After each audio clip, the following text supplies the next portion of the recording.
एक बार ना मुंह के अंदर दांतों की जीभ से लड़ाई हो गई मैया। एक बार दांतों की जिह्वा से लड़ाई हो गई। दांतों ने कहा है जिह्वा ज्यादा लप लप ना किया कर, हम 32 हैं, पकड़ के मारेंगे अभी। जिह्वा बोली दांत भाई साहब भले 32 हो पर हमसे पंगा ना लो, तुम 32 के 32 बाहर हो जाओगे यदि हम बिगड़ गई तो। दांत बोला तेरी ये ताकत, हमें तूने बोल दिया, अब आना मेरी गली में।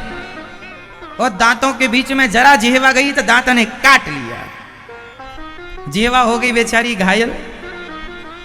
जिह्वा को दांत काट लेते हैं कि नहीं?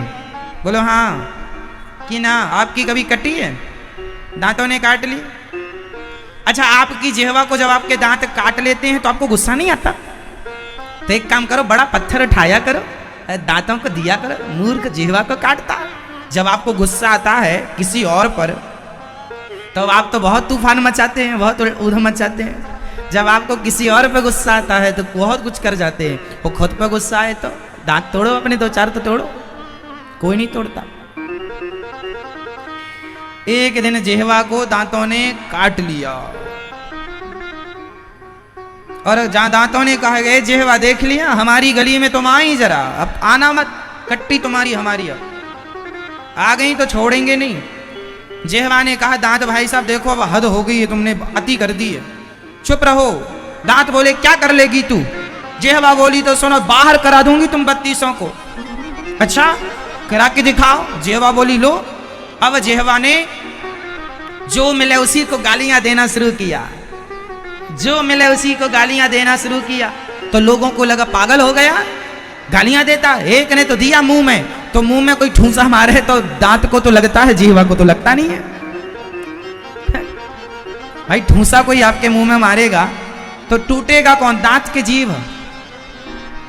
तो जिह्वा ने सबको गालियां देना शुरू की। तो एक ने एक ठूंसा मारा तो आगे के 2 दांत निपट गए।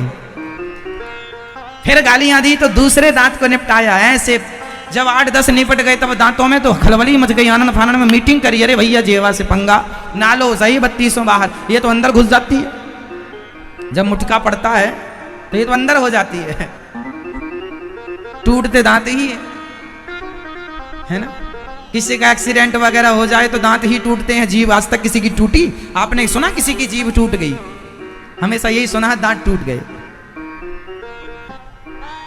तो ये जो जिह्वा है जरा सी, लेकिन ये दांत तोड़ने की ताकत रखती है। आप उल्टा शब्द बोलिए, देखिए दांत टूट जाएंगे।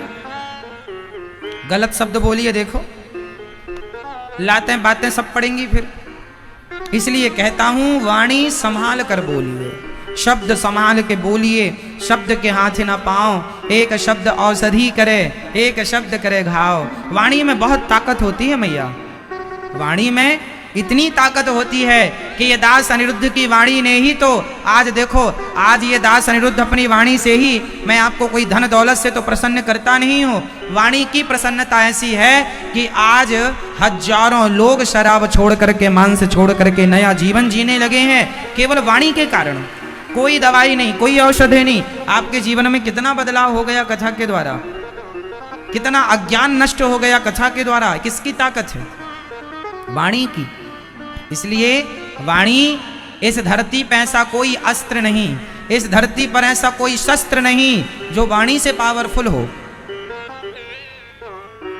हाँ या ना? वो द्रौपदी के 2-4 शब्द ही तो महाभारत खड़ा कर दिए।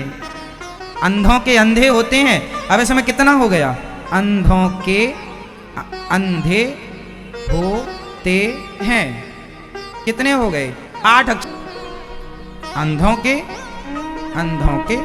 अंधे होते हैं, 8 हो गए।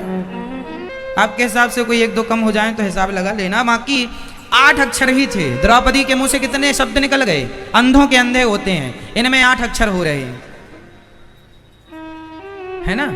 इन 8 अक्षरों ने महाभारत का युद्ध खड़ा कर दिया कि नहीं? बोलो हाँ या ना। मैया धीरे धीरे बोल मैया, थोड़ा जोर से बोल लो, जब बोल ही रही हो तो। इसलिए कहता हूं कि आप अपनी सास को, बहू को, बेटे को, माँ को, बाप को, बेटे को कोई उल्टे शब्द नहीं। हम सारे लोग कहकर भूल जाते हैं, पर वाणी का प्रभाव बहुत दिनों तक रहता है, बहुत गहरा पड़ता है। इसलिए द्रौपदी के 8 शब्दों ने आग लगा दी, 100 के 100 कौरव नष्ट हो गए। इसलिए न बोला करो, जो वाणी आपकी कही हुई दूसरों को बुरी लगे वो आप ना बोला करो। अरे अच्छा ये बताओ, क्या आप ये चाहते हैं कि हमारे द्वारा किसी का दिल दुखे? यदि हम किसी के हृदय को प्रसन्नता से नहीं भर सकते तो किसी के हृदय को हम दुखों से क्यों भरें? ये तो बताइए, क्यों हम, यदि हम आपको खुशी नहीं दे सकते, यदि हम आपकी होठों पे मुस्कान नहीं दे सकते, तो हम आपको दुख भी क्यों दें? क्यों जी? हम आपका कुछ बना नहीं सकते तो बिगाड़ें भी तो ना। सोच ये होनी चाहिए। क्यों जी, ये सोच सही है कि गलत है? ठीक है, तो श्री सुखदेव भगवान ने परीक्षित को भागवत सुनाई और परीक्षित जी श्राप दे रहे हैं। बस परीक्षित जी ने एक संत का अपमान कर दिया, जिसके कारण श्राप मिल गया। इति लंघित मर्यादम तक्षकः सप्तमे हनि, आज से 7वें दिन तक्षक तुम्हें डसेगा, परीक्षित तुम्हारी मृत्यु हो जाएगी। अपमान से बचिएगा, गलत शब्दों से बचिएगा, है ना। भागवत जी सुनी राजा परीक्षित ने, इसलिए उनकी सदगति हो गई। श्राप लगा था तक्षक डसेगा, तक्षक डसे, तक्षक ने डसा।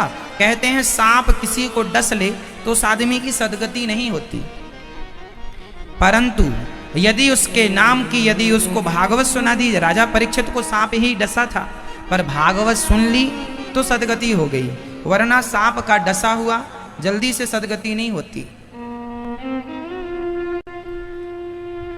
तो आप जरूर ये बात समझें कि राजा परीक्षित जैसे राजा भी यदि रास्ता भटके हैं तो उनकी सदगति का कारण भागवत जी ही बनी।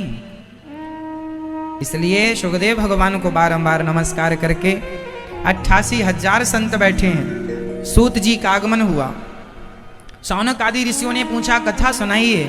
सूत जी ने कहा सुनिए, प्रीति ही शौनक चित्ते ते यतो वच में विचारिचा। अब मैं विचार करके तुम्हें सभी शास्त्रों का सार सार सुनाता हूँ। ये कथा जो हम सुन रहे हैं ना, ये देवताओं को भी बड़ी दुर्लभ है। भागवत की कथा मृत्यु लोक में होती है, स्वर्ग लोक में नहीं होती। वैकुंठ में